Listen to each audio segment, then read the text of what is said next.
हाँ जी मित्रों, सत श्री अकाल जी। जो मेरे वीर स्विफ्ट सर्च कर रहे थे अज उन्होंने वास्ते बहुत ही वधिया प्राइस के अंदर स्विफ्ट लेके आ गए हैं। पंजाब वाले अपने वीर भरावां लई स्विफ्ट लेके आए हैं। PV 65 नंबर की 2020 मॉडल की कार है जी। नॉन एक्सीडेंटल इंजन गेयर की गारंटी मिलेगी। आउटलुक तुसीं कार की देख सकते हो। एक बार तुहानूं इंटीरियर कार का दिखा देने। चारों पावर विंडो कार के अंदर लगियां हुई हैं। आफ्टर मार्केट सिस्टम भी हैगा ते तुसीं देख सकते हो। स्क्रैचलैस इंटीरियर है। सीट कवर गड्डी दे पैने वाले हैं। तो 2020 मॉडल की कार सिंगल ओनर है। 85,000 किलोमीटर चली हुई है।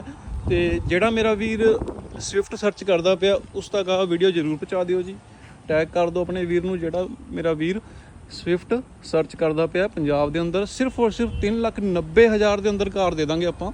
फस्ट ओनर 2020 मॉडल की। लोग 4.5 लाख रुपये मंगते हैं, असीं सिर्फ 3,90,000 के अंदर तुहाडी डील करा देंगे। और यह जी होर वीडियोज़ देखने वास्ते पेज नूं फॉलो करना ना भुल्लिओ।